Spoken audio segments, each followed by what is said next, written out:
Hello, everyone. It is 6:19 p.m. Eastern Time on February the 19th, and we are going to be recording with Chris Cypert tonight.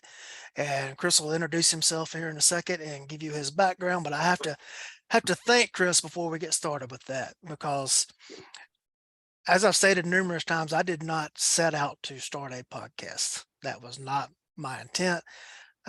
Early on, I was asking questions that I was phrasing stop and think, and we'll put it out, and was trying to solicit some response and get some conversation going.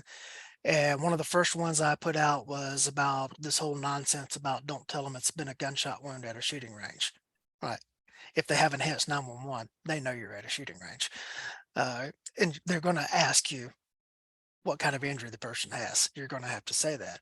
And so I put out a little short video clip on that, just basically asking some questions. And Chris sent a great response to that. I was like, this is fantastic. Would you do this on video? And he sent me one, and we did an intro and put it out.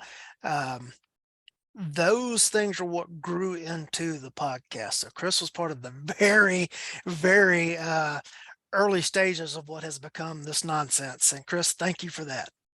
Yes, sir. Sorry to have saddled you with so much work and responsibility.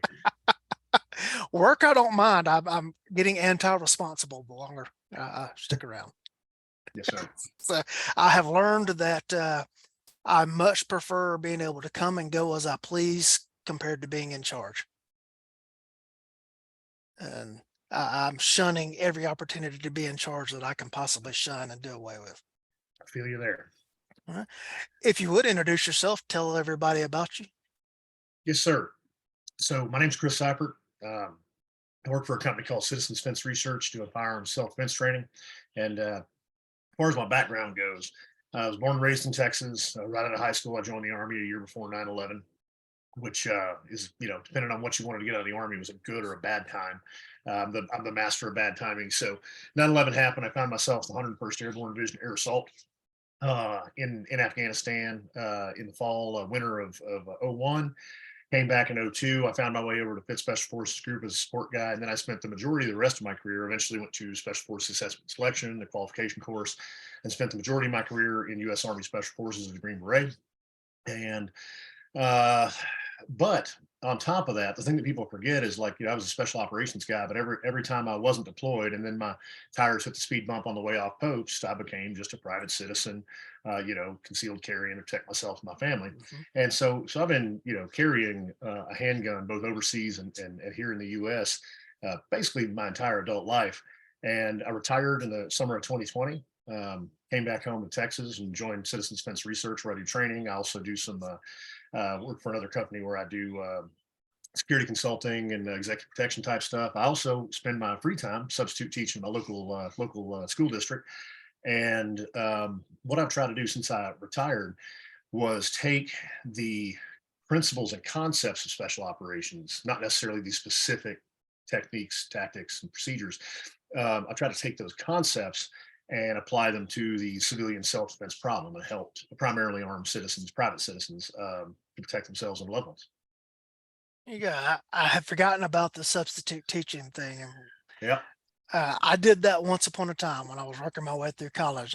Every break, I worked as a substitute teacher because I was initially a middle grades education major. I was going to be a middle school teacher, and Mhm. government happened, and that didn't come to be. But substitute teaching was very fun and very rewarding. Yeah, I love it. I love it. It's the least lucrative work that I do, and it's probably the one I enjoy the most. And I am actually I'm working on Yeah, finishing my bachelor's degree, get my teacher certificate to eventually just be like a high school history teacher and ball coach when I get too old to try to show people what's what. there you go. I coached a rec league football team at the same time that I was doing substitute teaching. Mhm. And I got to be in really tight with one of the local middle school principals that I would call, or the guy who arranged substitute teaching. I don't think it was the principal. And I would call him and say, "Hey, Skipper, I've got spring break next week. Can you get me some work?" He says, "I'll find somebody that needs a day off. I'll get you." And he would get me somebody every day for the whole time I would be on break. And one day I come in, he says, "I got to put you in with the disciplinary Mhm. students one day." I said, "Okay, great." And I walk in, they have them all out in the mobile unit. I walked in and half my football team was in the disciplinary unit. Yeah, that tracks. Like, all right, okay. And the one other day they gave me the behavioral disorder students, Hmm. and I found that they were the best behaved students in the class. I mean, in the whole Yeah. entire school. Yep. And I came back at the end of the day, and he's like, "How did it go?" I said, "Every time you can put me in that classroom, I want in that room. Those were my Yep. favorite students the entire of all of them I've had. I liked being in that room. Yep. All they wanted was a little attention." Yep. 100%. I don't. I like. So what's interesting, and this kind of goes. We'll get into this later, Mhm, but when you get into the criminal assault paradigm and that kind of thing, where criminals, mhm, professional criminals are typically very very good at sizing people up in just a split second, figuring out like yeah, that's the one I want or that's not the one I want. Young people are the same way. yeah, I don't have any trouble with kids. I work with our we call SPED kids, which mhm, are neurodivergent kids, or yeah, the disciplinary kids, because you can walk in a room and they can usually tell within 5 seconds, like I can steamroll this dude or I can't. And mhm, I think I've had to raise my voice maybe a dozen times in 2 years of doing this yeah, because they know. yeah. And so that, yeah, I have a ton of fun. I really enjoy it. Alright. You mentioned special forces and you mentioned Green Beret. Mhm. I think in general, by and large, the vast part of the general public just doesn't understand. They know special forces is something tip of the spear, but there Right. are a lot of different jobs in special forces. And could you kind of differentiate what the Green Berets do compared to what Delta Force does and the like? Absolutely, absolutely. So, back in within the U.S. military, I want to say um, the Rangers, who are now special operations, are probably the oldest active unit. Like there's go all the way back to the Revolutionary War and French and Mhm, Indian War, but really World War II was when the Rangers really started. Special Force started in 1950, I want to say 52, 54, 54. And and then naval special warfare, which they were like naval frogmen, and then they eventually became SEALs. mhm, But then in the 70s, there was just much terrorism going on, and that's when they looked at like, okay, we need to form some professionalized special operations. And I often have people ask me, who's better, Green Beret or Navy SEAL or Delta Force, Rangers, whatever. I'm like, look, man, like, is a screwdriver or a hammer better? yeah, They're different tools for different mission sets, and there's some overlap, obviously, but by and large, so you've got your JSOC units, like what people colloquially call like Delta Force, and then Deb Gruber, SEAL Team 6, and they're primarily focused on counter-terror, hostage rescue type stuff, and that's why they were founded. You've got the Rangers, which are elite infantry, that are basically able to conduct both large-scale like airfield seizure stuff, and then they can also do surgical stuff as well. Then naval special warfare has a also kind of a direct action flavor for the most part. In other words, like going and hitting targets and that kind of thing, with obviously a water base to it, and they tend to historically over the course of the last their history focus on maritime stuff. And then so Green Berets, we're the Swiss Army knife of military special operations. And I do want to say that according to the U.S. military, there's one special forces, and that is U.S. Army Special Forces. Everybody else are called Special Operations Forces. So if you say Special Forces, you're technically actually talking about Green Berets. We tend to be, or now what we focus on more than other stuff is unconventional warfare and foreign internal defense or counterinsurgency. But basically, we work with and through indigenous partners. For those that have seen the movie 12 Strong with Chris Hemsworth, I have not seen it. I actually know the guy that his character is based on, who's a great dude, not quite as buff or handsome. But like the 300 Green Berets they put on the ground to link up the Northern Alliance, riding around on horseback, helping the Northern Alliance topple the Taliban government in 2001. Those were Green Berets. Their original mission statement when they infiltrated those three initial ODAs in Afghanistan. You know what their mission was? Conduct special operations. Because at that point it was literally just get in there, figure out what these guys are about. You're going to link up with these dudes, figure out if we can work with them or not. mhm, And next thing you know, literally within from October to December, took them about 2 months to basically take every major city in Afghanistan. Now, obviously, the occupation that went on for 22 years after that was not super great, right, or 21 years after that. But at any rate, yeah, when the U.S. military wants has a nebulous problem they can't really understand, and they're just like, you know what, let's put some Green Berets in there, give them kind of left and right limits, and let them figure it out. That tends to be what we're good at. So what that leads to is I don't say jack of all trades, masters of none, because I would say we're more than anything else masters of cultural awareness and working with and through the indigenous culture, and that's what unconventional warfare is all about, and irregular warfare. But yeah, by and large, we're the guys that can do most everything pretty decently, and a lot of the other soft elements specialize in stuff, and they're the best at that thing, right? So that's kind of the breakdown of special operations overall. I don't think I forgot everybody. They did create MARSOC over the last 20 years, Marine Special Operations, and I'll call them the Raiders. They're fairly closely patterned actually over Green Berets and provide a similar capability. Uh, Am I correct in my understanding that Green Beret spent a lot of time training the locals? Now you're talking about indigenous personnel, but part of that job is Yep, taking them and training them to be a fighting force yep, yeah. versus So actually going in direct contact with the enemy yourselves. yeah, and that's exactly it. Is that basically, and this is rumor. I don't know this to be true, but it tracks. So after 2001, yeah, there's all these generals sitting around in a briefing room with like Secretary of Defense at the time, and yeah, they're like, well, it's going to take us about a year to get all our tanks and everything else, and and basically by fall of 2020 or 2002, we should be able. And allegedly, there was literally just a special forces colonel sitting back in the corner, and they were like, "You got any ideas?" And it was, "Yeah, we'll put, I can put ODAs on the ground in a couple of weeks, and our guys will train, advise, and call in airstrikes, and basically just help coordinate these indigenous folks." Rather, so basically, what you've got is you've got Afghans doing an Afghan's work instead of having to bring in Marine or Army infantrymen to do the Mhm. job. And so, yeah, unconventional warfare is essentially helping to coerce or disrupt or overthrow a hostile government or occupying power. So basically, working with guerrillas we like against a government we don't like. What we do a lot more of and a lot more frequently is foreign internal defense, which is where we work with a government we like against either guerrillas or terrorists we don't like. So rather than having to send Americans to go into a Middle Eastern country and handle their terrorist problem, we'll deploy for 4 months and work with a specific, Jordanian or Lebanese or whatever military unit, and help them help themselves. And so, yeah, training. I was an Arabic speaker. I was in Fifth Special Forces Group, so at one point in time spoke Arabic pretty well. Now it's fading fast, but yeah, so I might be given a mortar class or a medical class or an anti-armor machine gun class in Arabic to our indigenous partners, and getting them straight so that they can go out and do stuff. We didn't have to ask our American teenagers and 20 somethings to do it for them. Yeah. Well, I'm sure lots of mamas and daddies appreciate that.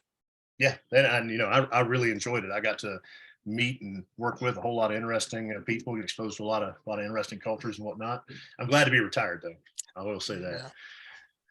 Yeah. I saw something on your LinkedIn bio that I love the way it was phrased, that you were skilled in the assessment of ambiguous problems. Yeah. Um, so the one of the biggest challenges, and I don't think I'm telling anybody watching Mhm. anything they don't know, where our failures over this last 20 plus years, in Iraq, Afghanistan, Syria, the areas where we've not done as well, have typically been a failure to understand the problem. Is that you could ask three different general officers, what are we trying to accomplish in Afghanistan? And they couldn't give you a straight answer.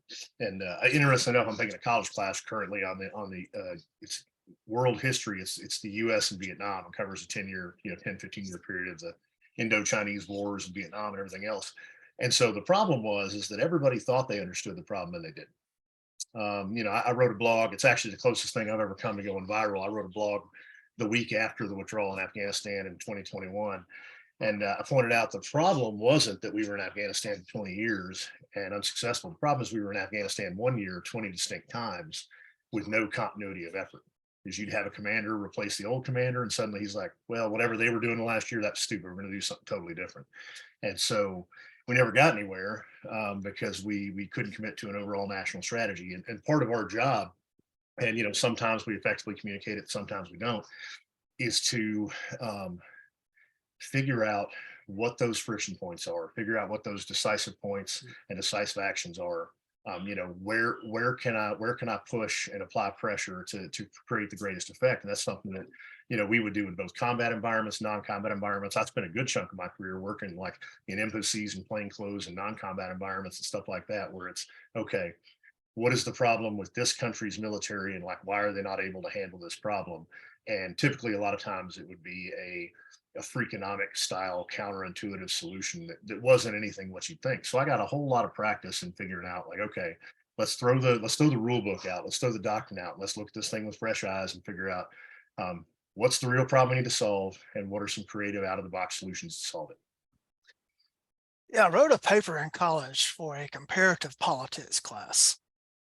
And the crux of the paper was started out as I was comparing the Western migration of the English colonies across the North American continent to the migration from South Africa, started first by the Dutch and then later the British Mm-hmm. across Africa, and it turned into uh, just an examination of colonialism Yep. altogether thrown in, but with that same framework of comparing, because they went across starting from South Africa and going north in covered Mhm. wagons and wagon trains, just Yeah. like they started here in the east Yep. going to the west and dealing with tribal people. Yep. And one of the differences is that here, one country ultimately ended up in control from coast to coast of the entire continent between, two different lines on a map.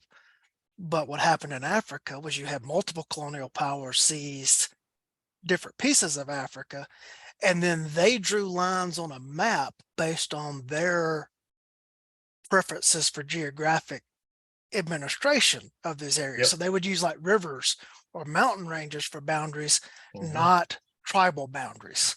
Yep. And they created countries that had never been countries before.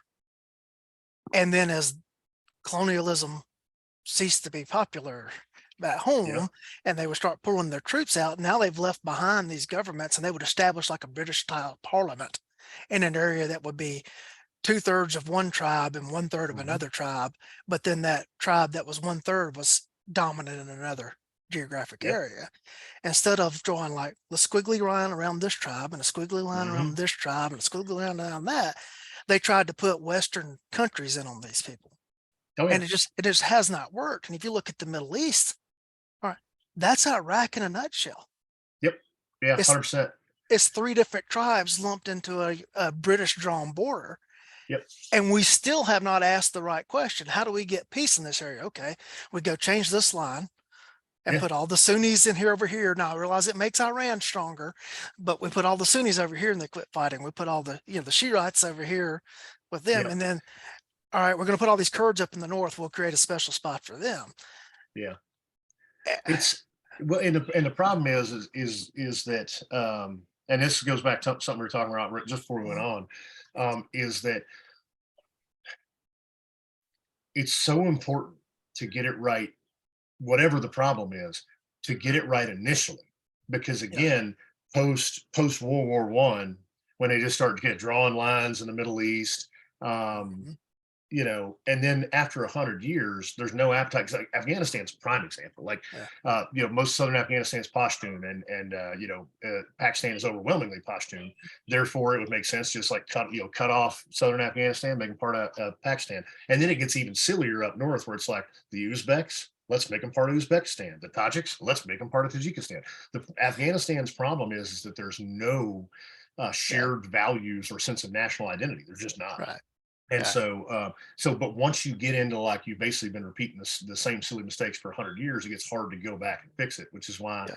really taking a tactical pause before you start making those decisions initially and getting them right. Um, Yeah. yeah, pretty big deal. Yeah. Well, India and Pakistan. There wasn't an Ugh, India and a Pakistan until Britain drew the lines on the map. yeah, And it yeah, creates problems that the rest of us have to deal with for generations after that. yeah. And I mean, I don't say conspiracy theorists, not really conspiracy Yeah. theorists, but there's one telling of history is that all those stupidly drawn lines were done on purpose in order to keep the people weak and make it easier to subjugate Hmm. them.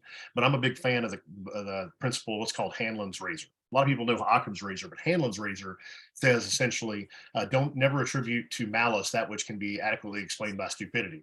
or incompetence. And like, yeah, maybe they were Machiavellian geniuses who were creating these weak Mhm. states, or maybe they just didn't know what they were doing. And I know which one I believe is true. So I would tend towards the latter there myself. yeah. Yeah. Um,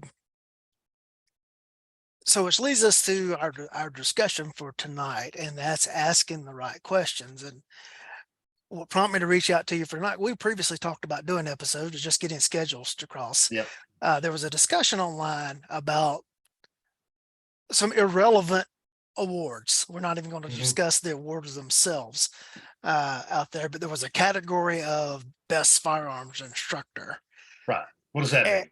yeah, and you asked a great question in response to that. And I got to tell you, what strikes me is more a sign of brilliant thinking is not necessarily being able to give the right answer, it's being able to ask the right question. And you and John Holston are like my two favorite world champs at doing that. Thank you. And you ask a question that I thought was just brilliant. And it's, which is the better instructor? The guy that takes someone with a 1.5 draw and tweaks him down to a 1 second draw, or the guy or gal that takes someone with a 5 to 6 second draw and gets them down to sub 2 seconds? Mhm. Which one has done the better job? Yeah.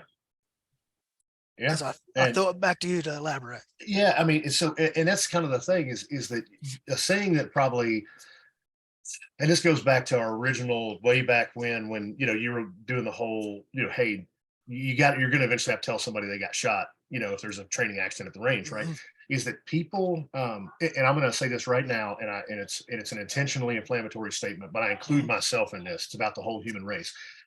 One of the most absolutely certain planning factors you can count on when making any plans in life is human laziness. Human beings take the path of least resistance almost always, whatever it may be. And I've probably told this story on somewhere on the internet before, but I was many years ago, probably 10 years ago, we had a guy in Fifth Special Forces group who was a really, really, really good sniper. Now, I will say this too. So people always ask me, like, "Are you a sniper?" And I'm like, "Look, man, but there was a period of time there where most of the guys on my team were sniper qualified. Like in my world, being a sniper wasn't necessarily a full time job. It was everybody had the skill, and if we Mhm. needed a sniper for this mission, we'd be like, you know, hey Jimbo, grab the sniper rifle and spotting scope, and you're going to be over here. So, but there was one particular guy who was a sniper instructor at a local schoolhouse. He was really really good, and like he'd go out on weekends and be like. Using the wind to bend bullets around buildings, hit blind targets just for fun, and like stuff you'd never do in real life. But he was really sharp. Well, he goes over to Israel on a exchange program, and he goes to, like, I don't know, one of their premier sniper schools, and they're all telling him about how and about how good their snipers are. And so they take him out and let him sit in on a stalk. And a stalk being where, like, they're wearing ghillie suits and they've got to crawl up and they got to fire a blank round, and then try to find them and this and that. So, and they were basically telling him ahead of time, "You're not going to find any of our guys." He says, "Oh, okay, cool." So he gets up on glass on a spot and scope in the back of the truck, and I mean, just one after another, boom, they all go down. He spots every one of them, and so they were like, "How did you do that?"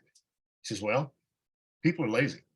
I don't look for people. I look for the easiest path for somebody to crawl on their face and on their belly and on their, like the that I look at the thorns and the thorn bushes, everything else, and I look at the low ground behind it. I know which way I'm going if I'm crawling on my face inches at a time. You can count on Mhm. human laziness, and so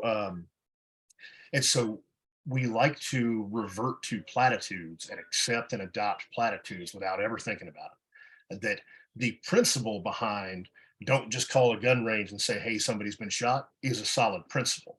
But as it just gets distilled down into a single sentence maxim and gets passed on, and people aren't engaged in the cognitive thought behind the concept, it's meaningless.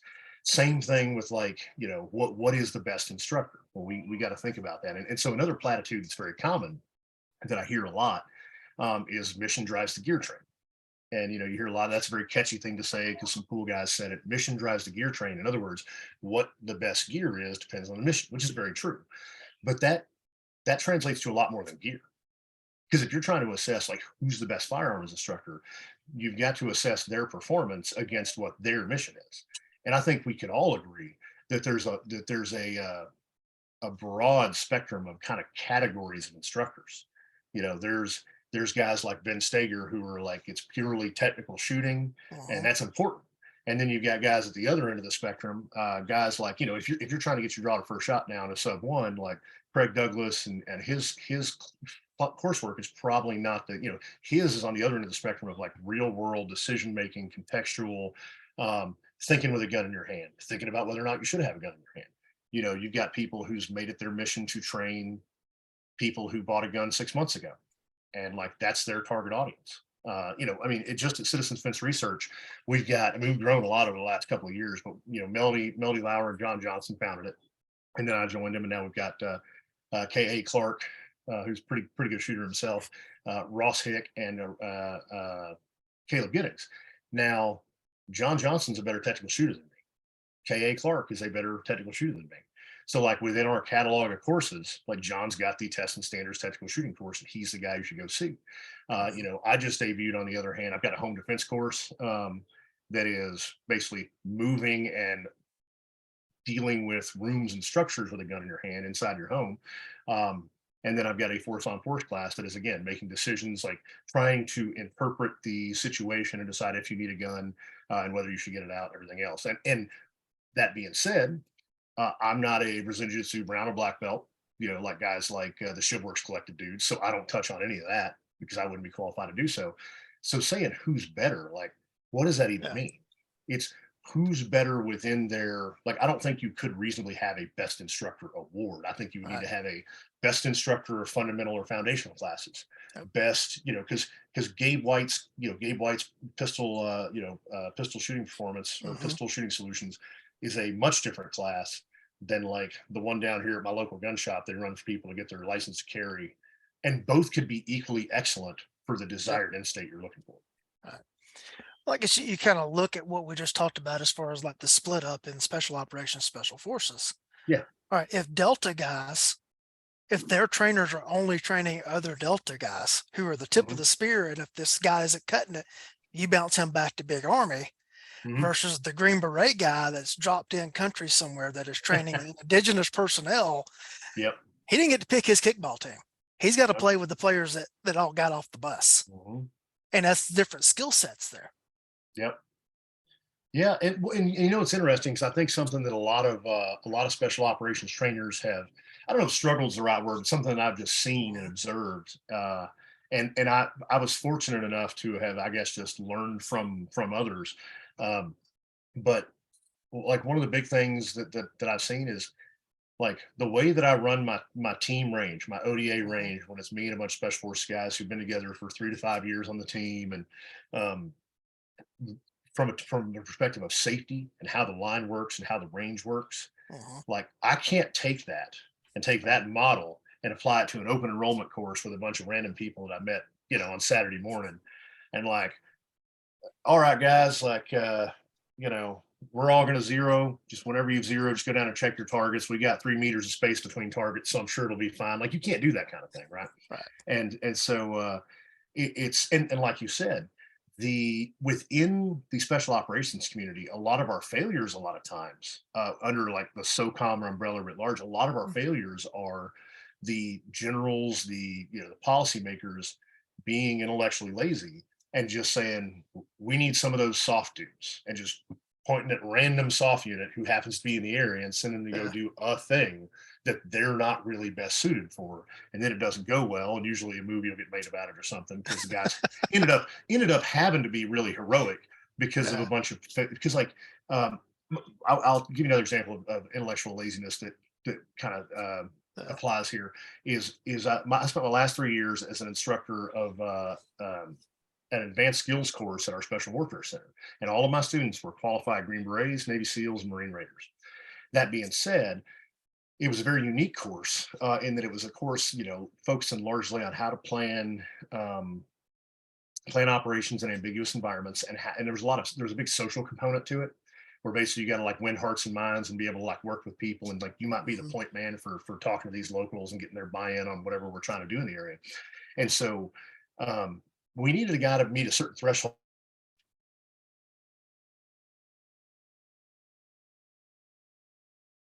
Chris, you're frozen up.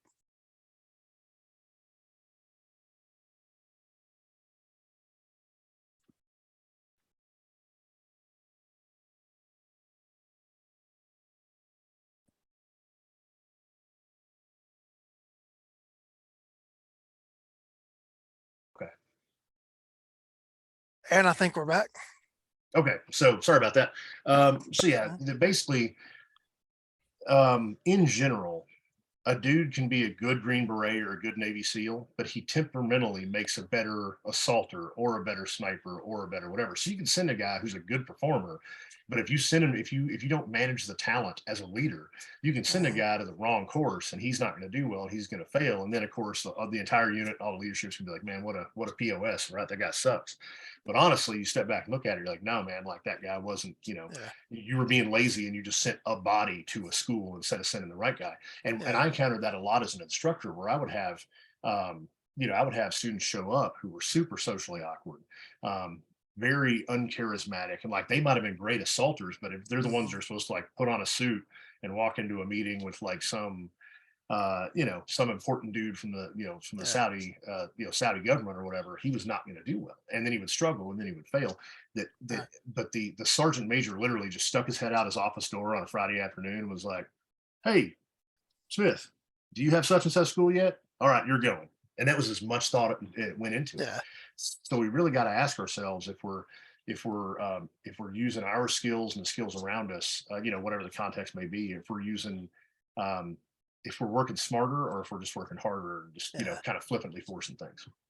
Yeah. On the cop side of things, you'll see sometimes like you have an opening in your detective unit or your investor, whichever you phrase it as. I think we're frozen up again. Okay. And we're back again.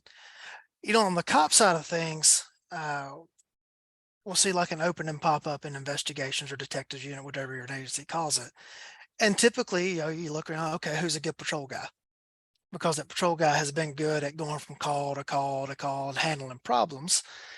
And then when you put them in an investigations unit that is pretty well self-supervising and they have to prioritize when they're going to do what on what case, sometimes the best patrol guy was not the best guy to be in investigations.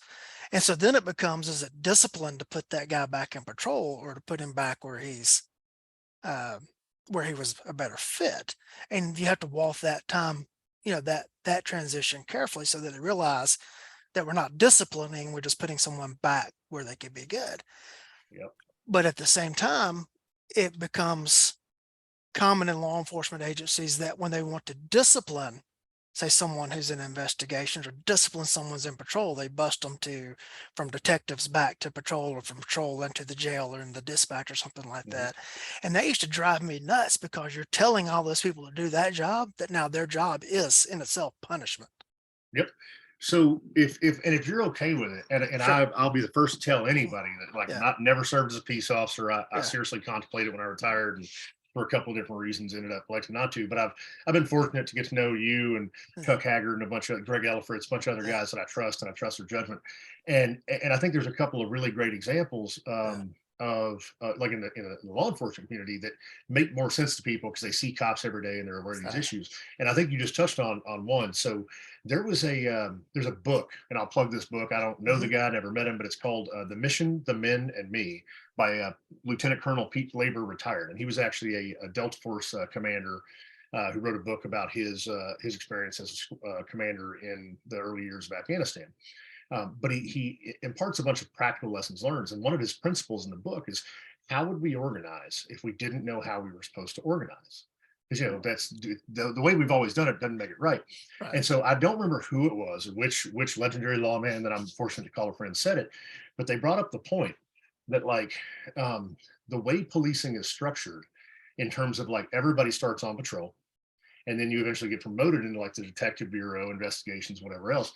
Um, from a lifestyle perspective, that makes the most sense, because patrol, you're working nights, you're working holidays, you're working weekends, and you want to get promoted out of that, and get your Yeah. kind of Monday through Friday, or whatever, right? Your routine schedule. Mhm. But the reality is that like an investigator has some time to make decisions. And so somebody proposed the idea, like, what if we were to start from scratch? When an alien came down today to Earth and was like, I'm going to organize a police department. It's the patrol officers that are making the split second decisions that cause riots, nationwide riots, Mhm. millions of dollars. Um, and it's, and whereas the investigators certainly have a very important job, but there's typically not that immediate shootout Yeah. level time pressure. What if everybody started in an investigative bureau, of, whether it be, vice or auto theft. And then you eventually got promoted to patrol, where patrol was your most experienced dudes with the best judgment, who were least likely to do something idiotic. And that blew my mind, because I know it'll never happen, and I know why it'll never happen. Because Yeah. nobody wants to spend 10 years as a cop and then have to go fight drunks on the side of the road, at a truck stop on Thanksgiving night or whatever. But Yeah. that was just a really, really, really good example to me of, like, counterintuitive solutions, where it's like the way we do it makes sense for quality of life and retention of police and stuff. But I don't know necessarily it makes the most sense for taking the 22-year-old college grad and throwing him out there fighting tweakers on the highway. Yeah. Um, and and the other one was, of course, Yeah. um, and I think it was Chuck Haggard that told me this one. And I'd be interested to hear your thoughts on both. But he talked about how administrators within agencies don't know the right questions to ask. They want less excessive use of force complaints. They want less shootings. They want less all that. So they see the 10-year Marine combat veteran with the sleeve tattoos, and they say, no, we don't want this guy. He looks aggressive and scary. So Yeah. instead, they hire Officer Smiley, who's never been punched in the face in their life. Mhm. But counterintuitively, Officer Smiley is more likely to underreact, get put in a bad spot, and end up having to smoke somebody, when Officer Sleeve Tattoo basically would have handled it, at a much lower level of force earlier on, much like substitute teachers. Yeah. Certain cops are going to walk into the room and have that presence, and people, and the perps know, like, suspects know, like, nope, this ain't the dude to try to fight. So counterintuitively, by trying to hire less rough around the edges dudes and gals, we counterintuitively, in a lot of agencies, created a police force Yeah. with people that are less intimidating and are more Yeah. likely to have to go from 0 to 60 real quick. Yeah. I often say that we graduate from the police academy and we don't know anything about the job but the book learning we got in the academy. And they put us out on the street, and that is the core mission of every law enforcement agency, is to go out and perform that basic control function, responding to crimes in progress, etc. Go catch the bad guy. It's the Right. job in its simplest form. And then we spend the rest of our careers gaining experience that would actually help us do that job, but getting further away from that job. Hmm. And so, like, we ought to have an experienced guy in charge. But when you graduate from the academy, they ought to make you like a division commander or something like that, and Hmm. steadfastly demote you. And like at year 15, they rip that last stripe off your arm. Congratulations, son, you made it. You got promoted to midnight shift. Because then you might actually know what you're doing when you go out Yeah. there on Hey, but patrol. that's the guy, when I call Yeah, 911, that's the guy I want showing up. The guy's got the life yeah, experience, the judgment. And that's what blew my mind with, yeah, like, so there was a particular agency. Um, well, I mean, I'm not bad mouthing them. I respect them yeah, tremendously, but I was looking at Texas DPS, and I talked to a couple of recruiters, and I said, hey, listen, I'm retiring specifically to spend yeah, more time with family and let my kids be around family. yeah, What is the possibility of me getting posted within two hours of Dallas Fort Worth as part of Texas yeah, DPS? And they said zero. They're like, you're gonna go where we want you to go to your first duty station, and that's going to be the border region. I said, well, okay, that's a deal breaker. You're telling me there's no yeah, exceptions, no waivers? I said, nope. They said, just like the Army. Well, interestingly enough, and I told them, I was like, look, I'm a 40-year-old man at the time. I want to serve my state, serve my community. But that is a deal breaker to me for family considerations, whatnot. But when I joined the Army, I had one guaranteed. I got the college money, but my other guaranteed incentive when I joined the Army, you know what it was? uh, Choice of duty station. So you got a law enforcement agency that's mhm, less flexible than the United States government, United States military. And I'm like, I was like, well, I wish you luck. I hope whoever you get in yeah, that slot that I would have taken is yeah, top notch. But, like, I really feel like you probably, anyway. yeah, But that's bureaucracy everywhere. That was my experience in the military. That's yeah. There's a saying amongst the more knowing cops, as far as use of force goes, is that enough force soon enough equals less force later. yeah. And how someone who handles their business can stop a situation from getting to a point in that uh, it ultimately deteriorates until deadly force. Hmm. Um, and then the other part of that is fear biters. Yeah. Is they're not capable of handling, and I've been in this situation myself. I'm not slamming other folks. Couldn't handle the situation physically, so they went to a gun. Yep. rather than handling it physically. And, if we're making conscious hiring to choices for less physical, less whatever, okay, then we'll have to accept. Then that's going to be a more situations on the back end. Yep. And if we're not asking the right questions. Yeah. Well, so I teach I teach like a day long seminar, eight hours plus or minus. It's a presentation discussion called Mhm. MAPS, Mental Agility, Preparation, and Planning Skills, and it's literally just kind of a before we worry about what kind of gun, how much capacity do you need, what's the best holster, all that crap that like I've seen John Hearn's graphic. I have not been able to Mhm. take John Hearn's class, but Yeah. it's like the gear, the gear question is this tiny Mhm. little thing, and there's so much else out there. And it's yeah, what in terms of decision making and everything else. And I use the famous the Dick Keller video Mhm. that every probably every police academy in the country shows the Dick Keller video, and I don't know what they teach as far as lessons learned, but exactly that, the right level of force, or I would even say the right intervention earlier. That Dick Keller had 100 pounds on that dude, and if he Yeah. choke slams a guy to the pavement earlier on, and God Yeah. God rest him. But I tell people all the time, like in my force on force class, I've got about a third of the scenarios are are no brainers. Somebody's going to get shot. Then there's about a third of the scenarios where nobody should get shot, and then I've got that third middle ground, the ambiguous ones, where you can get yourself to a good righteous shooting, but Mhm. there was tons of off ramps that you passed. And I try to explain that to people about police shootings. And again, I'm not a peace officer, and I try to be very careful about passing judgment. Mhm. But I've seen a number of shootings where I'm like, the moment that cop pressed the trigger, good shoot. But there was those off ramps back there, 5 minutes Yeah. ago, that if he'd taken that off ramp, we Yeah. wouldn't have got to this point. And Right. so really thinking through and contingency planning, and having mental maps for how things could go, and training it for real, which is tough to do in a bureaucracy, because as we were Yeah. talking earlier, bureaucracies are just interested in checking the block. Yep. So it's tough problem. Well, that's a good segue into our next little bit here because, all right, to a certain extent, a cop is obligated to seek and confront the bad guy. Hmm. And that is not the case necessarily for a private citizen. So it's asking the right questions. So, what are the questions that a private citizen should be looking at in both preparedness and, I guess, selecting the people that are going to train them? Hmm. So Uh, no, go ahead. I just, it's tempting to go say, I want to be trained by the guy who trained the heaviest hitter, tip of the spear of the United States military. Right. Well, okay. Is that necessarily, does that necessarily equate Yep. to what you need? The hardest charging SWAT guy in the hardest to police city in the United States. Does that necessarily apply? Are there Hmm. things that translate? Yeah. But what's the better question? Well, so I think, yeah, I'm gonna definitely like picking your trainer. So first off, and something I talk about in my maps class is, what's your mission? And the Mhm. beautiful thing about private citizens is there are some left and right limits that the law defines your mission. Like the Yep. law prescribes when you can and cannot use lethal force. But even within that, those left and right limits, you can narrow that. Yep. That obviously the no brainer is, one of my part of my mission is keep myself alive. Keep myself from being killed, or grievously, seriously injured, whatever word you want to use. But then, in defense of third parties, that can get murky, right?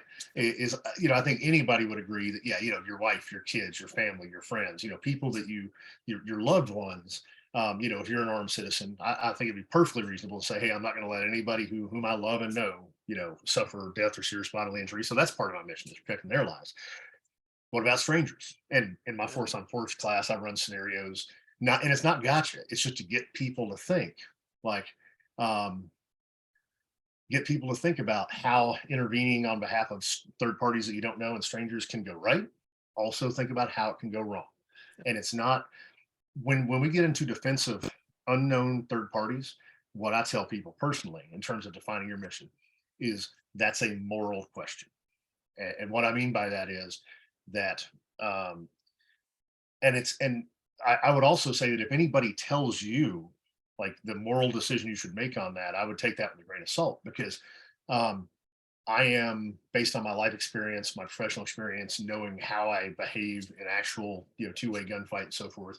Um, I know pretty well how much risk I'm willing to uh, assume on myself. And um, I would say that I trend more towards the interventionist side of things than a lot of other folks. That if I'm at a Walmart or I'm somewhere where there's an active shooter, I am more likely to probably say, "Hey, I'm going to go see if I can't help solve this problem." And I've got very specific plans, trying to keep myself safe, keep from getting shot by cops. Um, but I would say that like what works for me and what I've chosen is maybe not the best choice for more typical people. Somebody that bought a gun a year ago and's been training for a year. Um, but yeah, whether or not you're willing to go to prison for the rest of your life trying to defend a third party, whether you're not you're willing to get sued into oblivion, killed or crippled, Mhm. these are all moral questions you got to ask yourself. And then in terms of how to choose your trainers based off of that, I think a big thing is having a serious, high degree of self awareness about yourself. And I think this is something that we all, myself included, can um, can screw up because uh, John Murphy runs a class that I've not been to, but everybody I know that's been to it who is a high level experienced shooter has said it is the class that basically once you take your license to carry and get licensed, like his class should be the next class you take. Um, Yep. and so if you just got your license to carry 3 months ago, bought your first handgun 6 months ago, um, then maybe a Ben Stager or a Gabe White pistol shooting solutions class is not what you need right now. Doesn't mean you don't ever need it. Same thing where I tell people all the time, like, look, if tactical fantasy camp, tactical LARPing camp, where you go hook up with some commando and you run around in a plate carrier, clearing buildings with three other people with AR-15s, if that's what you want to do, just understand, as long as it's safe, which sometimes those classes are not always safe, but if it's safe, there's nothing wrong with that. Mhm. But also understand that's not preparing you for what your defensive gun use encounter is going to look like, because you're not going to have three other people or a plate carrier or an AR-15. And now, if you're doing that just to learn how to move in structures, fine, but you've also got to account for the fact that when you don't have people with you, moving in structures looks very different.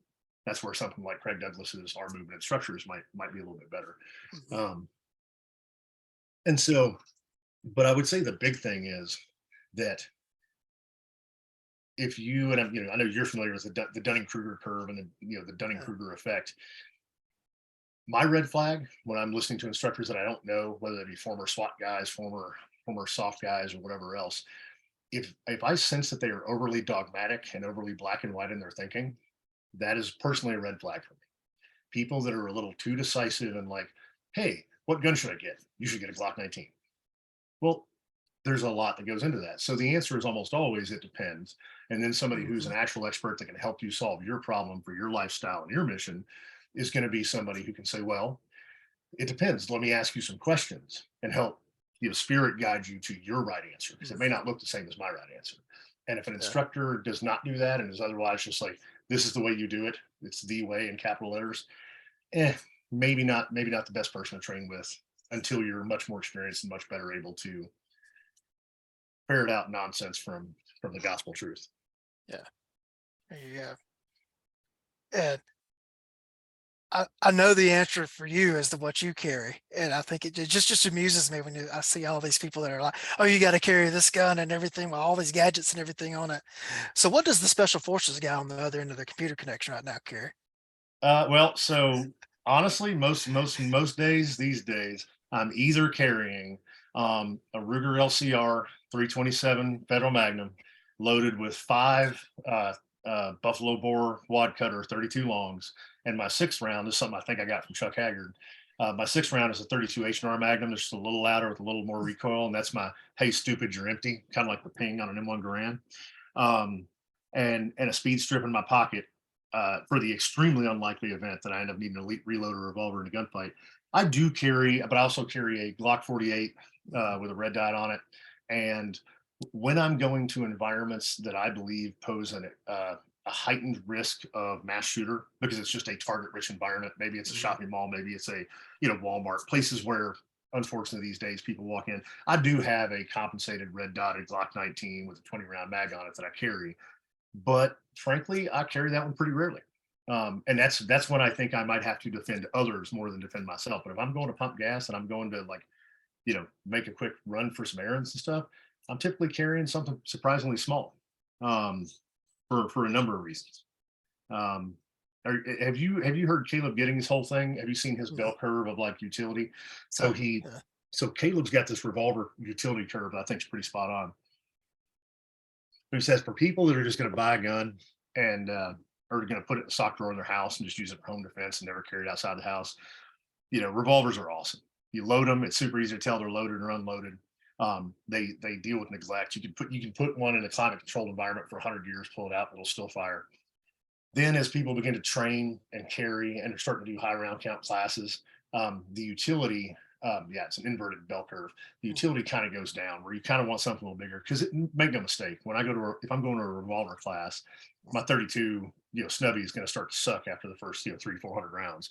Um, but then as people become really really skilled, uh, when people become really, really skilled and they know that they can look at somebody at a typical self-defense distance, 0 to 7 or maybe even 0 to 15 yards and be like, I can hit that dude's aortic arch reliably under mhm, stress, and I know I can do that. Um, and yeah, 38 wad cutters out of a snubby or 327 works really well. And so yeah, my simplified version of that, frankly, is if your skills suck, it doesn't matter what you carry, so carry whatever. If you're decent, then gun choice and ammo choice does matter. It begins to matter because you can get good hits with this gun, but not necessarily with any other. So you need mhm, to get a gun you can shoot well enough. But then once you become a good enough shooter, I'm not squaring off with somebody like, now. Granted, Gabe White's usually carrying like Glock 34 and 4 spare mags, but yeah, you can give him a 22 Derringer, and I'm not squaring off with Gabe right. because I know he's going to put 22 caliber holes in these bits, and I'm Yeah. going to lay down and not want to play anymore. So, so my gear changes based on my mission for that day.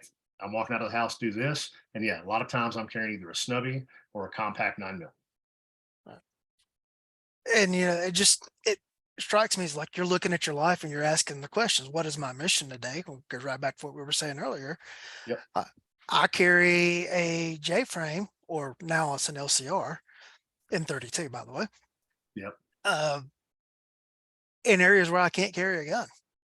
I call them my high headache places, the places where I'm legal to carry, but there's a higher risk of headache if I get discovered. hmm, But I'm also, when I'm in those places, I'm not there hunting bad guys. I'm not there doing whatever. My reason for having the firearm with me at that point is if I can't get away, I've got to deal with a problem. And I want the least discoverable firearm that I can shoot well enough to do the job.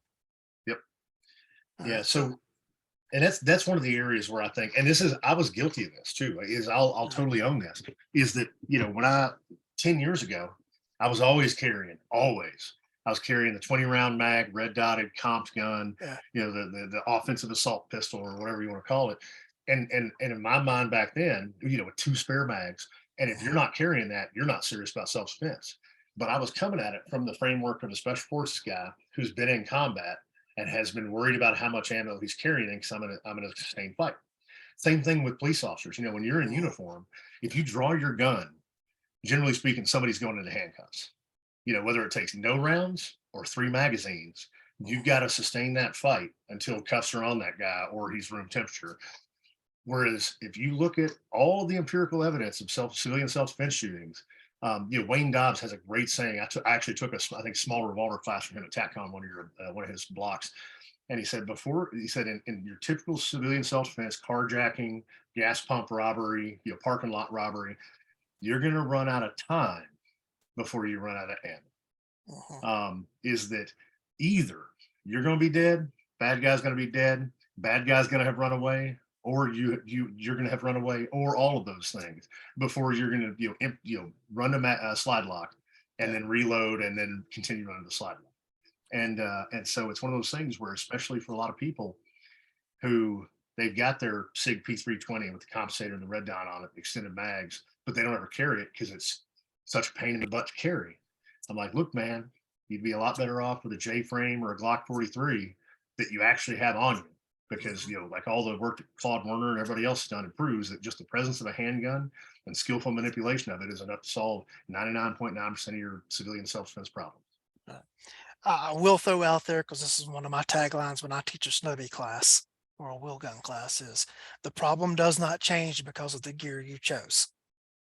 So if you're rolling out with that 5-shot J frame, you still may run into a Glock 19 problem, Yep. and that J frame's not going to handle it. But you have to do some sort of assessment along the way as to what your parameters are, and everything. And of course, to a certain extent, I can say I'm just not going to go to the places where I feel like I really need a gun. And I can do that and mitigate that a lot of the time. But last night I found myself in the Mall of Georgia. Hmm. You know, it is one of those things. Yep. Uh, Well, and so interestingly enough, um, back in like 2020, I was selecting a home defense gun for my teenage kids when we left the house, and the thing that they shot the best and were the most reliable was a Ruger 1022 with a red dot on top of it, a 25 round mag. yep, And at the time, I was still kind of working through my transition to, how much more important skill is than gear. But yeah, I was like, wait a minute. Okay, out of all the home invaders that are going to come into my suburban home in Tacoma, Washington, how many of them are going to continue wading up the stairs through 25 rounds of 22 LR being fired at them? Like that's yep, not unless the cartels have got a vendetta against me, or like mhm, IRGC Cuds Force, yeah, is taking revenge for something I did 10 years ago. And same thing where Melody Lauer, who I know you know Melody, mhm, um, she made a post, and this has been 6 months or a year ago now, about her home defense gun, which is a 1301, Brett 1301 shotgun. yeah, And a gentleman made this comment. And it's funny because the day before I had posted about my home defense long gun, because I have multiple home defense guns based on yeah, scenario and location. yeah, But I had a Ruger 8 or a Remington 870 Van Comped out that nobody had really said boo to me about mine. But then Melody, being a woman, some guy comes along and tells her that it's not the optimal choice and this and that and the other. But the exact words were, shotguns can be devastating, but they can be overrun in a reloading situation. And I was like, let's break this down for a second. Melody Lauer, hanging out in Iowa in her suburban home, or kind of ruralish home, yeah, she's dumped 7, 8 rounds of double aught bucks. She's got 8 bodies piled up in her hallway or coming up the stairs. And you think that there's going to be dudes climbing over this mountain of bodies yeah, to keep on coming? Like, has any private citizen in America ever died because their shotgun ran dry in a gunfight? I would love, if you're watching this and yeah, you've got evidence of somebody running their shotgun dry and dying in a gunfight who's a yeah, civilian, I'd love to see it, because I don't think that's a real thing. yeah. And that's the same thing. Ammo exchanges that are commonly taught in shotgun classes. Okay, it doesn't happen in the real world. Yeah. It just doesn't happen. Um, all right. Well, we'll move on to our next topic, because I know this is been one of your biggest frustrations, and that is this whole subject of the active killer, or whichever terminology you want to use for the people that walk into places like the school and Yep. just start shooting up the places. And I know, because you're substitute teaching, you're in the schools frequently, Yep. and you've been trying to get the right questions to ask and have been running into some brick walls. Yeah. So the one of the biggest problems, and this goes back to intellectual laziness, Yeah, is people individually tend to check the block when they get the opportunity to do so. But then when you put them into institutions where it's a collection of people, it gets way, way worse. hmm, And so, um, a colloquialism or a maxim that I've heard a bunch of times in my life is like, don't let perfect be the enemy of good, or good enough, or yeah, whatever, right? So in other words, sometimes you just got to pick a good plan and move forward with it. But I think that the opposite is also true, where I think sometimes people will trick themselves or talk themselves, rationalize them into saying this is good enough without really thinking it through.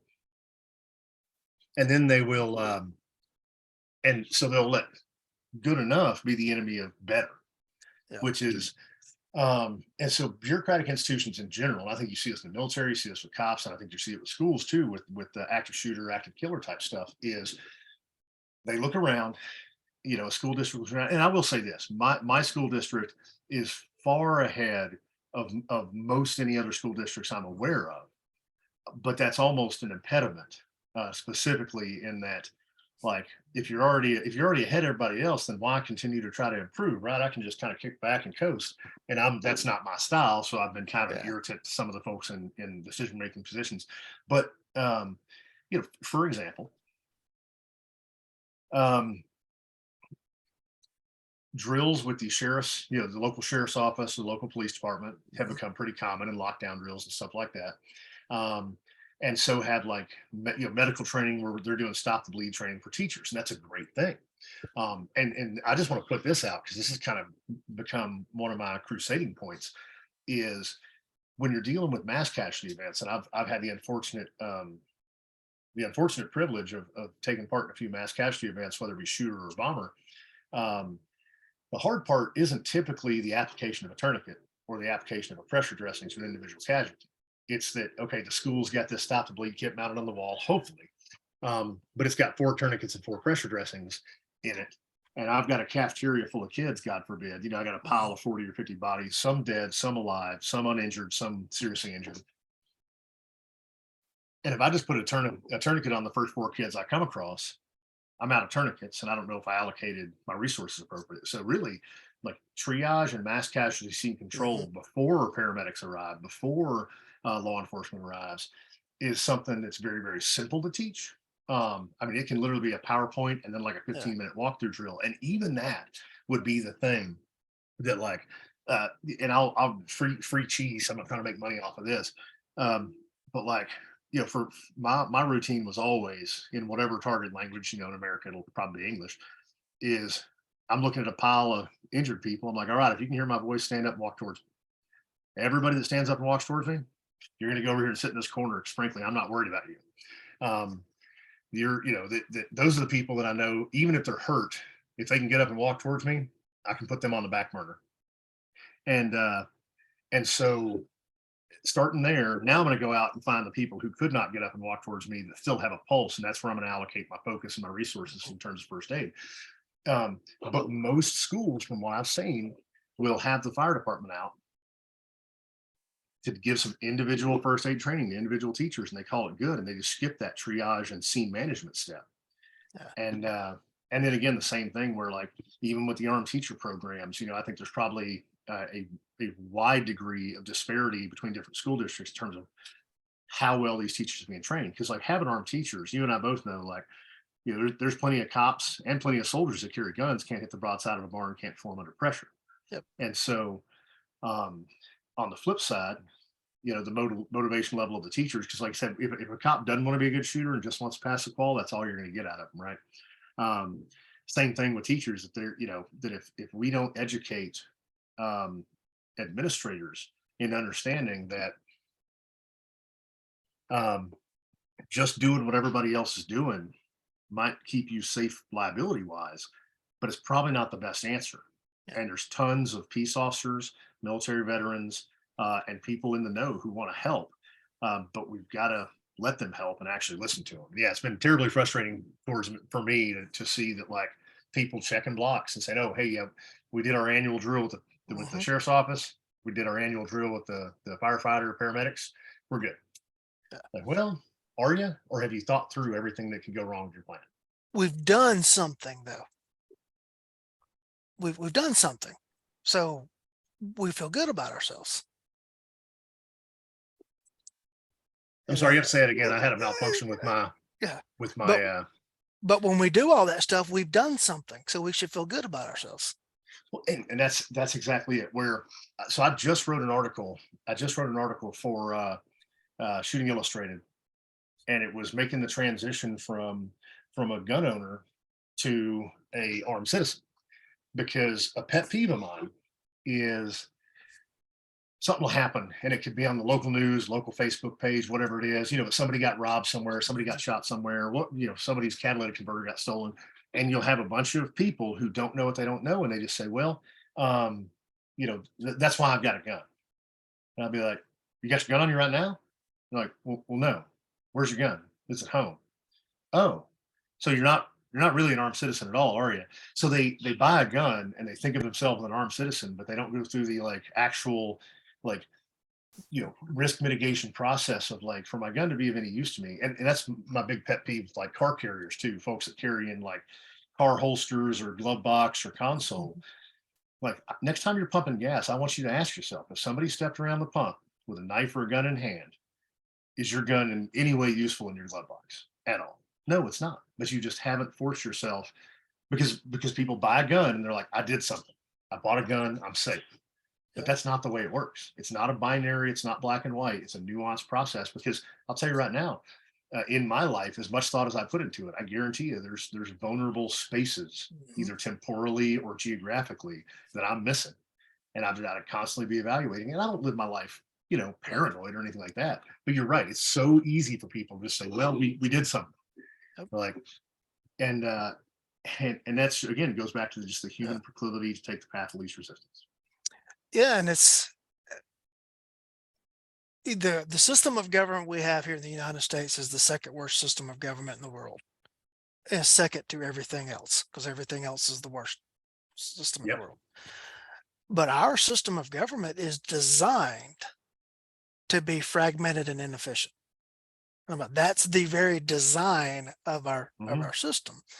And anytime there's a big incident, my phone would start ringing at the sheriff's office, and thank gosh I'm not in that office to answer that phone anymore. Um, but people will be calling demanding that the sheriff's office do X or do Y at the school system. And why aren't we doing this? Well, I hear you, ma'am, or I hear you, sir, but we don't have the legal authority to make that decision. What do you mean you're the sheriff's? Well, yes, ma'am, that is correct. But according to our state law, the school board has the control over that decision. So instead of the people who have a background, maybe in facility security and all that kind of stuff, we Hmm. don't get to make those decisions. We have to implement the decisions that are made by the people who got elected to the school board. Yep. And they can be Yeah. great, well meaning people who have hearts of gold and are great in their daily job as a businessman or whatever. But until they learn to understand and ask the right questions, they're not going to be making the right decisions. Yeah. So, and interestingly enough, one of the you mentioned our political system and our just our general culture is just like anything. There's pluses and minuses, right? Mhm. As that it's hard to do anything in our political system without overwhelming consensus. And that was the founding fathers in their wisdom made it that way to make it Yep. harder to to basically just make a more stable form of government. However, Mhm. Jeff Cooper often in his writings would talk derisively about the age of the common man and how much we in America we do tend to have culturally have this antipathy towards the elite, the special, the exceptional, and culturally we all want to believe that like our opinion is just as valid as everybody else's opinion. So it's hard for people, and to include me. I'm painting with a Yeah. broad brush to include myself, but that school board member is probably a successful local businessman, great dad, got a great family. His school, he's doing the school board and he's got all these different things to worry about. And that cultural antipathy towards experts, towards people just being better than us at a specific thing Mhm. makes it hard for folks to accept that like I'm great at all these other things, so I'm sure I can figure this out. When in Yeah. reality, and like that was my big push for our school district, and I got some traction where we do have a full time guy now. But I was like, look, there's too much involved in school security for the school board to be the sole meeting once a month. You guys don't have enough Mhm. time, and you got so much other stuff, the bond for the new football field and this and that and the other. Yeah. You got so much other stuff to worry about. You need to find the right guy and and put that guy in charge and let him make the decisions and back his decisions. And they did that, and it's a step forward. Yeah. But yeah, it's just at the end of the day, um, like you say, well-intentioned people who don't know Yeah. what they don't know and are resistant to the idea that maybe they're missing a whole bunch of stuff. Yeah. I had a guy here at my house working on my air conditioner several years ago, and he goes to explain to me two alternative paths or, making a decision about what we're going to do to fix this AC. And he says some terms that I don't understand or know. And he goes and he finally says, all right, well, what do you think? And I said, I think I hired you to come get my air conditioner working. do whatever's best to fix my air conditioner. And he says, well, what about, I said, sir, if I knew how to make this air conditioner work, you wouldn't be here. Yep. So I'm Yeah. going to, whatever you would do if this was your air conditioner unit, do it Yeah. and fix it and get it running. And, it's just this, one of the school systems in my area, they created the position of full-time school safety guy that was supposed to be dealing with this threat. And they made a big deal of telling the public about how they were taking the threat seriously and that they've hired a guy. This is going to be his pure focus. And they went out and hired a firefighter. And I'm not besmirching firefighters. Yeah. Everybody loves firefighter. But when was the Yeah. last time we had a school burned down? Yeah. Now, I said I don't know if there's anything else that's in his background that may have made him suitable for the Right. job and everything else. But I'm sitting there looking, okay, what threat are we trying to deal with here? Because if I'm coming from a fire perspective, my thought process is completely different. I've told this story on the show before, but it fits here again. I have a cousin that is the sheriff of a county in Tennessee. And after one of the big national incidents, that's caught the media, he went out and researched and found these things called Barracuda door jamb armor. And it was a way Yeah. to lock down individual doors to classrooms so that someone's in the school shooting, they couldn't get into the individual classrooms. And he figured up how much it would cost for every door in the school system Right. and everything. And goes, well, the Tennessee State Fire Marshal's office said, you do that, and I'm going to come after you because that's a violation of the fire code. And he had to battle to the state legislature to get that address there. Mm-hmm. Okay, what is all right, well, it's important to keep schools from burning down. Yeah. But But what's the more immediate threat? how many school kids in the last 100 years have died in school fires? I don't know of any. I think it's zero. Yeah. And so and this really kind of we're even though it seems like a different topic, we're hitting on the same theme, which Mhm. is specifically talent management and figuring out how to get the right people working the right problems. Because and it's funny because I thought of something when you were talking about your air conditioner guy story, and I'm with you too. Where like, Mhm. um, hey man, I don't know. What do you recommend? Yeah. Although I think that something that's important, and this goes back to I think this is true of like uh, self defenders hiring, like paying specific trainers. Mhm. So I mentioned I speak, I was an Arabic speaker, and my Arabic was very good, generally within specific areas that I got a lot of practice at. Mhm. However, um, whenever we might go into some like meeting with high level decision makers in some country or whatever, and I would bring a translator, like a dedicated, like this guy's a native Arabic speaker. Mhm. um, but really the benefit of my Arabic at that point, because I could not follow like they did a super high level political discussion and stuff, it's normally pull this pin, load the Mhm. round, that kind of thing. um, and so but I knew enough Arabic to be able to tell whether this expert was doing his Yeah. job correctly, whether he was Yeah. actually translating what I was saying or adding his own spin.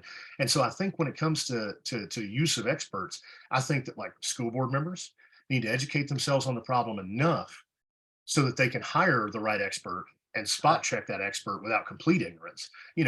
That I'm going to do enough Google searching on my house air conditioner problem to know I'm not getting Mhm. totally ripped off. Right. Um, so really, I think that the problem set when it comes to that kind of thing is educating yourself enough, because how many and I don't as a rule call out by name trainers that are unless I see something just blatantly unsafe where Yeah. I'm like, hey, do not take this guy's class because you're going to get shot. But in general, I don't do that. um, but I mean, but we both know and have seen people that Mhm. like hang out a shingle, and like safety's my big thing. Is that when I see like if you're not making students any better and you're just ripping them off, but everything's safe Mhm. while you're doing it, well, I don't like it, but I ain't gonna say a word. But Right. like, yeah, I think it's responsible on the individual, or it's incumbent upon the individual to educate themselves enough to be able to like look at two firearms Yeah. instructors and be like, okay, this guy right here seems like he's got it together, and this guy I'm not so sure about. to pick the right experts to trust, because Yeah, everybody's an expert nowadays, right? right. Yeah, it's a tough problem. Like I said, that the firefighter thing was my question to the decision makers in my local school district, was that I was like, it was when I was specifically talking about the like triage of mass casualty events, and I was like, listen, I've got all the respect in the world for my local sheriff's office, and I mean that. That's not Yeah, platitude. They're actually, they have a fantastic reputation. The county fire and EMS, do a great job. But out of both the sheriff's office and the uh, firefighter paramedics, how many of them have dealt with a like dozens level mass casualty bomber or shooter event?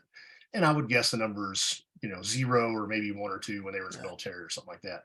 And so, and that's where I was just like, hey, listen, I don't want to charge anything. I just want to help. But in this era of credentialism, hey man, we asked the sheriff's office and we asked the fire department, and they're credentialed, and you're just some dude. So now we're good. yeah. Okay, man, whatever. Yep. Well, for Uh, anyone out there that is going to, you know, if you're listening to this show, run for your local school board. There you go. That's yeah, where you can start and make a decision. Uh, if your casualty plan does not have a means of removing vehicles out of the way, it's not an effective casualty plan, yep, because there are going to be swarms and swarms and swarms of people that are going to descend upon the incident location. And if the yep, ambulances can't get in and out to them, yep, it's completely ineffective. Or you're having to hoof patients 150 yards out to the roadway, main yep, highway, to get them to an ambulance instead of them being able to pull up. yep, So you better have a plan of, all right, we're calling the local record services and get them running, start ferrying vehicles out of here and controlling that access quickly, or you're going to have a problem that you have to solve downstream of that. yep. Yeah, Uh, and that goes into really my entire maps class, kind of my mental mhm, class. The secret sauce is, I'm like, people are born with a certain degree of mental agility or not. It's just like a vertical leap, right? Some people are just naturally mentally agile, some people are not, and that's okay. yeah, But you can develop what you got. But the secret sauce is in contingency planning, where if right, the first time in your life you're ever trying to figure out what to do when somebody sticks a gun in your face while you're pumping gas, is while a dude's sticking a gun in your face while you're pumping gas, it's not going to go well. And right, so, and so literally, as you're talking about, that the Uvalde agencies, the school PD and everybody else had done in December of 2021, had done some training, but like they obviously didn't consider, like, what are we going to do with a barricaded suspect? Because not even counterintuitively, just ironically, a lot of this hardening stuff that we do to make it harder for shooters to get into rooms, but once they do get in a room, then what? yeah, Like, well, crap, we built a bunker for them. yeah, And so, we had just last I want to say last spring, there was we had wildfires which got put out by rain, which turned into tornadoes and leveled a yeah, local school, not my local school, but that same day, it was Jacksboro High School got taken out by a tornado. They had so we had the same buses for all the campuses, because we've got mhm, one elementary, and intermediate, a junior high, and a high school, and it's K through yeah, 12 for all the buses. So the buses had already picked up everybody but the high school, and were pulling up to the high school when the order went out that, hey, shelter in place, tornado warning, there's a tornado nearby. So they have to pull all these, hundreds of kids from ages, 5 to 15 or whatever off the bus, pile them into one campus, and mhm, suddenly the plan, the tornado, the tornado drill plan that worked for every individual campus didn't yeah, work, because we got this one shelter and we got enough room for about a fifth of the kids, yeah, and it was just pandemonium. But it was a great lesson for the administrators that, like, you've got to think through, like, as best you can, um, all the things that can go wrong, yeah, because it's easy, like when we picture our civilian defensive gun use in our head, and we picture our gunfight in our head, it's always super straightforward, super clear mhm, cut. Dude's gonna run at me with a Jason mask and a chainsaw or whatever it is. And in real life, it can be a lot more yeah, ambiguous and unpredictable. yep, You got to apply some thought to it. yep. And how do you lock down a school when the buses are dropping children off, they're picking them up, or they're all out on the playground? Yeah, and not to Yeah, mention something we mentioned when we were chatting a couple minutes before yeah, we started, but yeah, like, statistically speaking, like the Uvalde shooting was an outlier, and typically it's not somebody driving to a school; it's typically a student. So if Yeah. that student's been through every one of your single active shooter drills and knows your plan and knows your response, Hmm. what are you going to do about that? Um, But we have to do the that's lockdown drills in the name of doing something. yeah, yeah. Uh, And so and not only that, but the number of high schoolers that I have tell me, they're like, yeah, we do these lockdown drills, but I can tell you right now, somebody's shooting up school, I'm going out the window. yeah. And they tell me that with no, and so the problem is then you're going to have all these teachers faced with this in the moment conundrum of like Hmm. kids trying to climb out the window, and it's like, well, do I tackle them? Like, Yeah. what do I, it's Yeah. it's a tough thing to plan for when you've got a regimented and disciplined organization, and Hmm. public schools are not regimented and disciplined organizations. Right. So it's a tough challenge. Well, one more thing in this theme of asking the right question. Uh, Emergency trauma care for the private citizen. What Mm. questions should they be asking for themselves? Um, so that is a fantastic question. So I was, yeah, my MOS, my job specialty when I was in special forces, I was an 18 Delta special force medical sergeant, and so I was a Green Beret shooter, uh, everything else, and then my other job was to take care of my detachment and cross train everybody, which was really important to me because if my 18 Bravo is doing trauma care, it's probably because I'm the casualty, so I made sure I had them cross trained really well, and I don't at this point I don't offer any open enrollment medical classes, but one of my big talking points in a couple of private classes that I've done is again, so TCCC, the Tactical Combat Casualty Care, which came out early on in the GWAT, is a great thing. It's a great thing to help you prioritize and figure out, okay, what are you going to do? But I will say this: um, how you prioritize what you learn. And oh, by the way, if you carry a gun, um, and you're carrying then this goes back to the civilian self-defense shooter thing where you're probably not going to get into the 60 round gunfight. Like, I mean, it's the evidence for high round count civilian engagements is not really there. But yeah, I don't care if somebody wants to carry force bearer mags, but if they're carrying a gun and force bearer mags but not carrying any less lethal or any medical, maybe they should rethink that. Is that if you don't have room to carry a tourniquet or a pressure dressing or a chest seal because of all your spare ammo, um, it would really suck. And those videos are out there on the internet of a guy winning his gunfight and then bleeding to death right there next to the room temperature body of his assailant. And so one, you do need some kind of medical plan, some kind of medical capabilities. And honestly, if you ask anybody who does roll around with a med kit, they'll end up using that way more often than they use their Yeah. gun. You pull up on a motorcycle wreck or whatever. But the big thing as far as asking the right questions is um, most of America now lives in urban or suburban areas. If you live in Wyoming or Alaska, or like you mentioned, if you're an over-the-road truck driver in the middle of nowhere, it may be a little different. But for most people, the average response to EMS response time in America is like 11 minutes.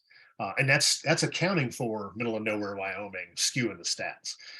Generally speaking, in America, you can get an ambulance to you within about 10 minutes as long as there's not something really weird going on. So, where you need to prioritize your efforts is specifically on what's going to kill this person within 10 minutes. And so, that's generally exsanguination, bleeding out, which means have a tourniquet, know how to use tourniquet, and or pressure dressings and gauze for wound packing, which you can get training on, and it's pretty simple, pretty straightforward. Doesn't take a long time to learn. For basically your axe pockets, your armpits, and your pelvis, where if you got to bleed, you can't get a tourniquet on. If you can do that for trauma, that's going to be 90% of your battle. The other 10% is going to be airway management, which for a private citizen within Good Samaritan laws and like the kind of aid that a normal private citizen would be able to render, um, remember this word: recovery position. Is that if you can stop the bleeding, the life-threatening bleeding on somebody, and roll them over on their side, or just keep both their tongue, any airway obstructions, vomit, anything else from occluding their airway, their survival rate's going to go way up. So there's a lot of really cool like advanced medical classes and stuff like that. But the reality is that the average citizen in America is going to have to keep somebody alive for 10 minutes. and that's going to mean keeping the red blood cells inside the body and keeping their airway open. Even a tension pneumothorax. Like I do carry chest seals on me, where I can slap a chest seal on somebody and keep them getting a tension pneumothorax, which is a collapsed lung that may kill them. Even that typically takes well over 15 minutes to develop into a fatal condition. So I would still carry chest seals. They don't take up hardly any space. I know how to Yeah. use them, but that's not a priority. At the end of the day, the two things that'll kill somebody in less than 10 minutes is bleeding to death or airway issues. Now that's from trauma. Um, but I will say this: I know a ton of people who like have all this swoopy medical gear they don't know how to use, or they know how to do like the swoopy Mhm. trauma stuff where somebody gets shot. I'll give you an example. I do church security, church safety classes, and I'll, as part of my fee, I'll roll in and like a lot of these times, if a church already has a team, they'll present their plan to me and kind of walk me through their building. The number of churches, there'll be like some small rural Texas church that'll have like a 12-man armed security team with like long guns staged somewhere, and they're ready to go. And to be clear, you should have a Mhm. church security team, nothing wrong with that. But there's legitimately, you can count on one hand the number of church mass shootings in America every year. But Mhm. they're ready for that. But then I'll be like, hey, where's your automatic external defibrillator, Yeah. your AED? And they're like, what? Like, what percentage of your congregation's over 65? Well, probably 75% of them. So if you're trying to preserve the life of your Mhm. congregation, maybe your best bet is to have a bunch of dudes trained in CPR and know how to use an AED, and that'll keep people Yeah. alive. And so yeah, CPR and like just basic life support stuff, like knowing how to do CPR and rescue breathing, is a huge deal. It gets overlooked. And the last thing I'll say about it is, yeah, red blood cells inside the body, maintain the airway, know how to do CPR. Um, but yeah, take medical classes, and the two that I recommend by far, my favorite dude is Caleb Causey from Lone Star Medics. And I've not trained with the Dark Angel medical guys, but I hear nothing but great things from folks who would know. So yeah, Yeah. Lone Star Medics, Caleb Causey, and Dark Angel medical dudes. Take yourself a Yeah. class. If you've taken 150 hours, 250 hours, 1,000 hours of firearms training and never taken a single medical class, it might be time to shore up that hole in your game. Yep. And you mentioned John Murphy's class earlier. In John's class, you will learn bleeding control, etc., along with shooting, using your verbal skills to try to get out of Mhm. situations, some less lethal skills, everything. John Murphy's class, the advanced skills and tactics class, is just Nice. absolutely fantastic. He's actually on a range in Sumter County, Georgia right now teaching that, which is where the American POW Museum is No kidding. located. So he'll be That's going to the awesome. museum tomorrow. Well, after you've all heard this, he'll have already been to the museum. So how about Nice. that? Um, he will be at Red Hill Range up in Martin, Georgia in 2 weeks. So I think he's in Savannah next week, but Yeah, he's traveling all, go ahead. yeah, with his RV, he's all over the Yeah. place. Yeah. He's traveling all around the country, and that is fpftraining.com. Chris, is there anything I haven't asked you about that you would like to discuss? No, I think the biggest thing for folks is, as you go about this armed citizen lifestyle, you've got to identify your motivations, like what is it you want to protect and from what, um, and internalize that. That for me, when it comes to finding the self discipline to carry every day and build the Mhm. skills that I need, and make sure I'm carrying my lethal tools, my med tools. It's you know.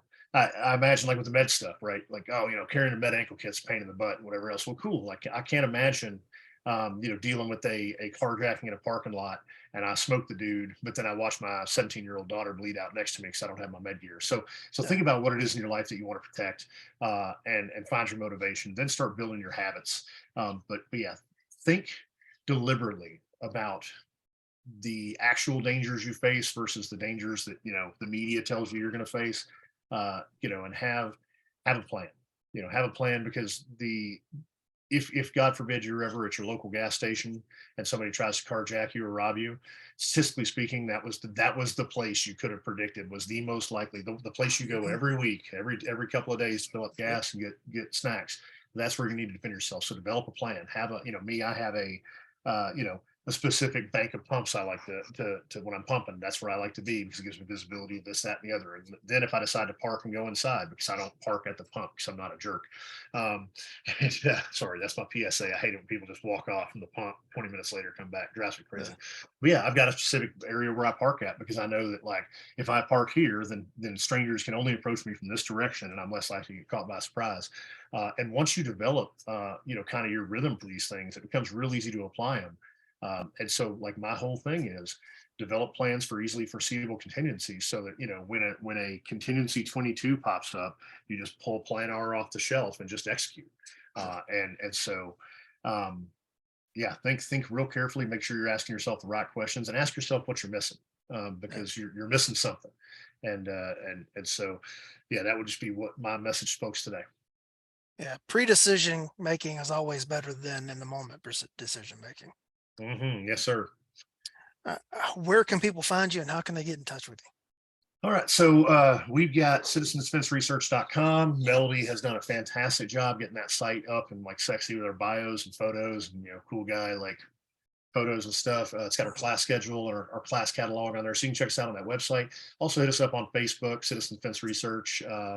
Same with Instagram. We're also Citizen Defense Research. I think our handle on Twitter is like CDR_instructors. But if you just search out CDR, you'll find us there. And then also we're going to be, let's see, I'm trying to think. John's class in February in Bandera, Texas for his test and standards. I think it filled up, but make sure you're checking on that because the slot opens up last minute. That'll be next week. Then we've got some classes going on in April in Ohio, in Brookville, Ohio, which is just outside of Cincinnati. Or no, excuse me, anyway, Brookville, Ohio, Cincinnati, Ohio, in April and May. Yeah, just check our calendar out. We're also on Eventbrite if you look us up there. And we've got a great cadre of instructors, of which I consider myself the least. So I consider myself fortunate to share the great teammates that I have. All right. Well, Chris, thank you for your service to our country. Yes, And sir. thank you for helping get this show off the ground when we even weren't trying to do that. And thank you for coming on. Yeah. People ask me, how'd you get started? Completely by accident. Uh, Yeah. Well, no, um, man, we appreciate it. Thank you for what you do. well, thank you. Thank you. And thank you for coming on tonight with a great show. All right. Appreciate you, man. All right. For the audience, we know that your most important asset is your time. Thank you for choosing to spend it with us. We're out.